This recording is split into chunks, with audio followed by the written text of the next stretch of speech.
This training film reviews crossing guard best practices with a focus on procedures for crossing children. Children are encouraged to walk or bike to school. Sometimes there is no other option. Children are still developing mentally and physically and do not have the experience and decision-making ability of adults. As a result, they sometimes make risky decisions when crossing the street. That's why it is important that communities have crossing guards who are properly trained in crossing children safely at intersections.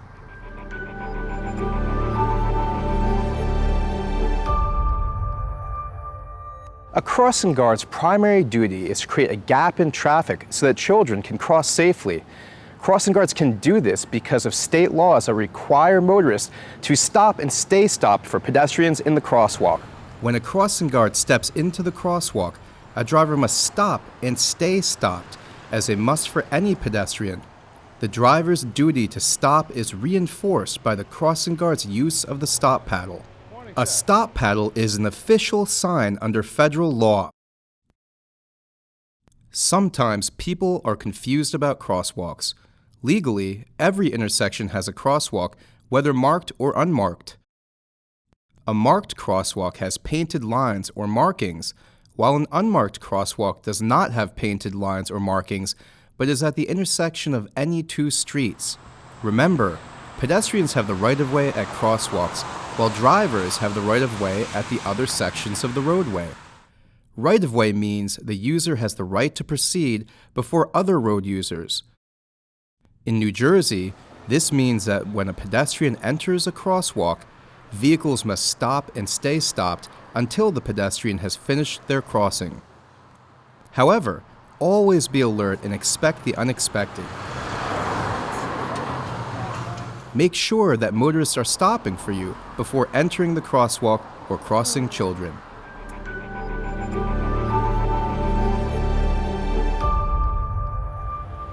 Every time you arrive for your shift, conduct a post review by checking the crossing and the area surrounding your post. Look for dangers and hazards that may make it difficult to cross your students. Examples are potholes, ice, blocked sidewalks, signs that have fallen, and signals that are not working. Report hazards to your supervising officer. Also report speeding or other dangerous driving if possible, and any suspicious activity in the area of your post. Crossing guards are not trained to direct traffic. Officers get specific training in how to direct traffic as part of their basic training that they do in the academy. Crossing guards, unfortunately, do not have that same training. It could be hazardous not only to them, but to the motorists and the children that they're crossing. Do not park your car near the crosswalk. New Jersey law states that all cars must be parked at least 25 feet from all crosswalks and 50 feet from all stop signs.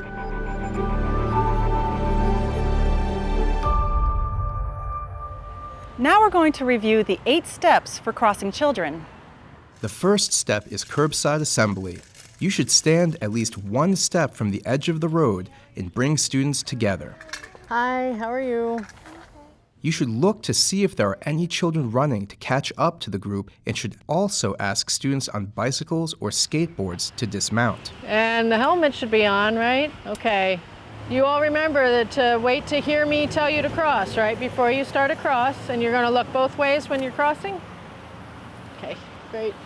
The second step is to choose a good time to step into the crosswalk so that drivers know to stop and have enough time to stop for you. You can either wait for an obvious gap, or you can use a visual marker. A visual marker can be a sign, cone, or other marker placed near the road. If a vehicle is between you and your marker, then drivers do not have adequate time to stop for you if you were to step into the road. A visual marker can guide when to step into the crosswalk. Different weather conditions can create additional safety hazards. Be sure to allow longer stopping distances in wet and icy weather. At signalized crossings, you should activate the signal and wait for the walk signal, or if there is no pedestrian button, should look for a fresh green signal. The third step is to step into the crosswalk with the stop paddle raised in front of you to stop near-side traffic. Be sure to instruct the children not to cross until you tell them it's okay. Children should not walk out into the street behind you. The fourth step is to stop far side traffic. It is very important to make sure that the stop paddle is visible to all traffic or all lanes of traffic and is held at shoulder height. The fifth step is to take position. Usually, this is just outside the crosswalk near the center line of the roadway. Talk to your supervisor to find the right place to stand at your crossing. The sixth step is to start the crossing. You should turn your head toward the waiting children and, making eye contact, tell them it is okay to cross. Okay, it's safe to cross. Have a good day at school. Remember, use words with children. Do not use hand signals. Drivers may think the hand signal is telling them to move. The seventh step is to maintain position. You should not allow any driver to cross the crosswalk until the last child in the group has reached the opposite curb. At a signalized crossing, the signal may change before the children have reached the opposite curb. The law states that vehicles must stop and remain stopped until pedestrians have finished their crossing, even if the signal has changed. The eighth step is to return to the starting curb. You should remain alert and continue to display the stop paddle until you have left the roadway. Remember, at signalized locations, the signal may have changed before you return to the curb. Make sure the stop paddle is held high and visible for your safety.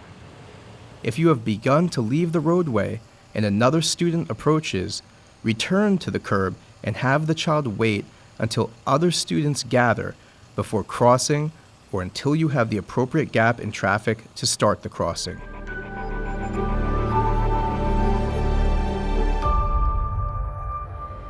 To review, there are several things you can do to prepare yourself for your crossing duties at your post. You should set a visual cue, carry out a post review, and establish the correct positioning for your post. Your supervising officer can review with you how to carry out these steps.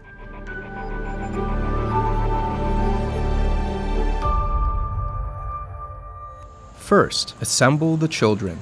Second, choose a gap. Third, enter the crosswalk and stop near side traffic. Fourth, stop far side traffic. Fifth, take position. Okay, safe to cross. Sixth, start the crossing. Have a good day at school. Seventh, maintain position. Eighth, return to the curb.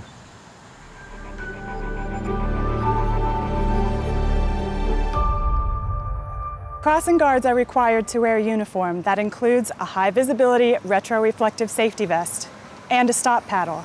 In New Jersey, the law also requires municipal identification like a badge or ID.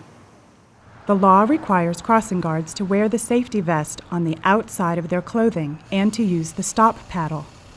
You may have other parts of your uniform, such as a whistle, hat, gloves, a weatherproof jacket, pants, and shirt.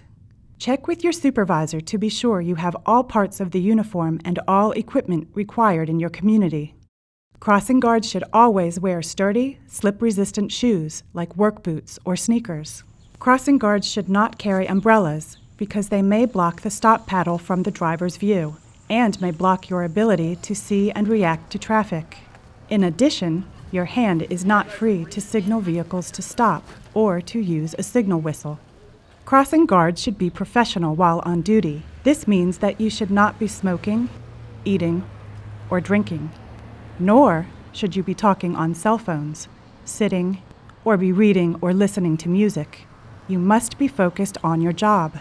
Acting professionally and wearing the proper attire are critical to crossing guards being seen as authority figures in the community and to providing a positive impression to members of the community for this important job. Remember, always observe safe crossing procedures. Pedestrians have the right-of-way at crosswalks, while drivers have the right-of-way at the other sections of the roadway. You should first signal your intent to cross by extending the stop paddle and then step into the crosswalk in a place of safety. Stepping into the lane edge, shoulder, or at the edge of parked cars can show your desire to cross while starting you in a place of safety. If you observe motorists who frequently break the law, you should report this to your supervising officer. Never confront a motorist. It's a blue Subaru T16254. Okay, I'll take care of it. Thanks. No problem. Police officers are extensively trained to direct traffic. Without proper training, you put yourself and others in danger by directing traffic. Okay, come across. Use words with children. Do not use hand signals. Make sure the stop paddle is held high and visible for your safety. Conduct a review of the conditions at your post at every shift. Be alert and expect the unexpected. Act and dress professionally.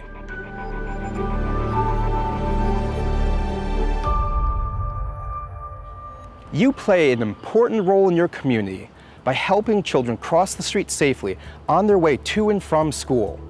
Follow the guidance given in your training to improve the safety of community members and yourself. Please feel free to contact staff at the New Jersey Safe Routes to School Resource Center at Rutgers University and visit the Safe Routes to School Crossing Guard website for crossing guard resources or to request technical assistance. This program is supported by the New Jersey Department of Transportation and the New Jersey Division of Highway Traffic Safety with funding from the Federal Highway Administration. Additional funding is provided by the Municipal Excess Liability Joint Insurance Fund.